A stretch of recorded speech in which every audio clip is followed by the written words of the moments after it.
11th week nominations full list and full details అయితే వచ్చాయి. మొత్తానికి 7 మెంబర్స్ నామినేషన్స్ లోకి వచ్చారు.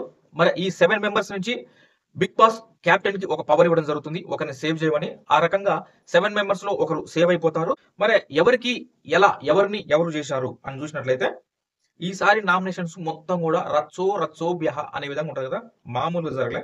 ఎక్కువ నామినేషన్స్ పడ్డది రీతుకి పడ్డాయి భయ్య. ఈసారి రీతుకి ఎక్కువ నామినేషన్స్ రావడానికి కారణం ఏంటంటే లాస్ట్ వీక్ లో ఫస్ట్ టాస్క్ జరిగింది కదా, ఆ బుట్టల బాస్కెట్ అండ్ బాల్ టాస్క్.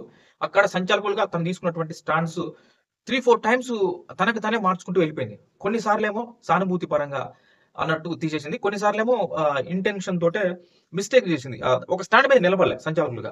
ఆ రీజన్స్ తోటి ఎక్కువగా రీతుకి 4 ఓట్లు అయితే పడ్డాయి. ఈ రకంగా మరి రీతుని ఎవరెవరు నామినేట్ చేశారంటే ఎవరు చేసినా ఏమో అంత హైలైట్ అయ్యేది కాదు. కానీ డేమాన్ పవన్ ఈసారి రీతుని నామినేషన్స్ లో పెట్టాడు. ఎందుకంటే నన్ను అర్థం చేసుకోలేదు నువ్వు, ఎన్నిసార్లు ఫైర్ స్టార్మ్స్ వచ్చిన దగ్గర నుంచి కూడా అందరూ ఎన్నెన్ని మాటలు అంటున్నా ఏమంటున్నా కూడా నేను అవన్నీ ఓర్చుకొని నీకు సపోర్ట్ గా నిలబడ్డా, నీకు బాసటగా నిలబడ్డా, నువ్వు బాధపడకూడదని నీతో నేను ఉన్నా. అయినా సరే నువ్వు ఏ రోజు కూడా నన్ను సరిగా అర్థం చేసుకోలేదు. ఎప్పుడు చూసినా నన్ను అర్థం చేసుకోలేదు, నన్ను అర్థం చేసుకోలేదు అంటూనే నువ్వు నాకు ఒక టార్చర్ చూపించావు అనే విధంగా చాలా బాధపడిపోయినా, చాలా బాధపడుతున్నా కూడా అనేసి తనైతే నామినేషన్స్ లో తీసుకురావడం జరిగింది. ఇంకా కొన్ని పాయింట్స్ ఉంటాయి, అవి తర్వాతకి లైవ్ లో అయిపోయిన తర్వాత అవి కూడా మాట్లాడుకుందాం.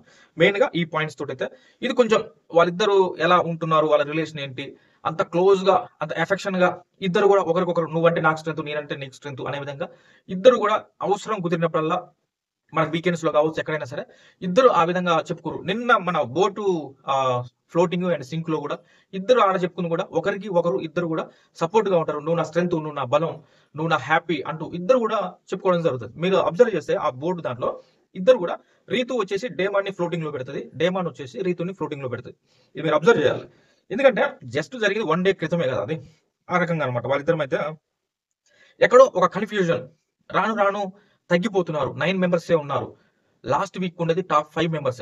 ఆ 5 మెంబర్స్ లో చోటు సంపాదించుకోవాలంటే అసలు మనం ఎక్కడున్నాం, ఏంటి, అసలు మా ఇద్దరి బాండింగ్, ఈ రిలేషన్ అనేది అసలు బయట ఎలా ఉంది, ఇది తెలుసుకోవాలి. ఏంటి అసలు ఒకసారి ఈ బాండింగ్ బ్రేక్ చేసి బయటికి నామినేషన్స్ లోకి వెళ్ళిపోదాం, చూద్దాం అసలు ఏం జరుగుతుందో అని అయ్యి ఉండొచ్చు. ఆ రకంగా కూడా కొన్ని పాయింట్స్ చెప్పుకొని అయితే వాళ్ళు మొత్తానికి డేమాన్ పవన్ రీతుని నామినేషన్స్ లో తీసుకొచ్చాడు.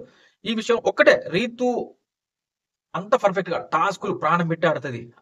ఎంటర్టైన్మెంట్ కావచ్చు ఏదైనా ప్రాణం పెట్టి చేస్తుంది.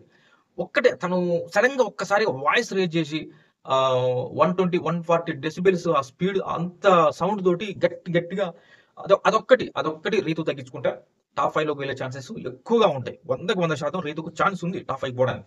కానీ అదొక్కటి కొంచెం ఆమె కంట్రోల్ చేసుకొని ఆ ఎమోషన్ కనుక కంట్రోల్ చేసుకుని ఉండగలిగితే బాగుంటది. కానీ మరి అక్కడ నామినేట్ చేసింది డేమానే, నా స్ట్రెంత్, నా హ్యాపీ అనుకున్నటువంటి డేమానే నామినేట్ చేసింది కాబట్టి కొంత బరస్ట్ అయింది. అది కొంచెం కంట్రోల్ తప్పదు. ఇక హౌస్ లో ఉన్నప్పుడు అది కొంచెం కంట్రోల్ చేసుకొని లేదా కొంచెం స్లోగా మాట్లాడితే బాగుంటది. అదొకటి, అది కరెక్ట్ చేసుకుంటే రీతు టాప్ 5 పక్క. ఇమాన్యుయల్, రీతు అండ్ బర్ని గారు నామినేట్ చేస్తారు. Demon Pavan, Ritu and Kalyan nominate చేస్తాడు. కళ్యాణ్ వచ్చేసి సంజన గారిని అండ్ డేమాన్ పవన్ నామినేట్ చేస్తాడు. రీతు వచ్చేసి దివ్య అండ్ సంజన గారిని నామినేట్ చేస్తారు. దివ్య వచ్చి రీతు ఒక్కదాన్ని నామినేట్ చేస్తుంది. సుమన్ శెట్టి వచ్చేసి తను కళ్యాణ్ నామినేట్ చేస్తాడు. కళ్యాణ్, డేమాన్ పవన్, సంజన మనం క్లియర్. మొత్తం వీళ్ళు 8 మెంబర్స్ నామినేషన్స్ చేసుకుంటారు. అయితే రిమైనింగ్ తనుజకి బిగ్ బాస్ ఒక పవర్ ఇచ్చేసి 7 మెంబర్స్ నామినేషన్స్ లోకి వచ్చారు. దీని పరంగా ఇవి వచ్చినప్పుడు బిగ్ బాస్ ఒకరిని సేవ్ చేయొచ్చు అని చెప్పినప్పుడు ఆమె రీతుని సేవ్ చేస్తుంది అనమాట. ఈ రకంగా ఈసారి నామినేషన్స్ లో 6 మెంబర్స్ ఉన్నారు. దీనికి సంబంధించినటువంటి మరికొన్ని డీటెయిల్స్ తో మరో వీడియోతో మీ ముందుకు వస్తా. నా వీడియో కనుక మీకు నచ్చితే లైక్ చేయండి, సబ్స్క్రైబ్ చేసుకోండి, మీ ఒపీనియన్ ని నిర్భయంగా కామెంట్ చేయండి. Thank you friends.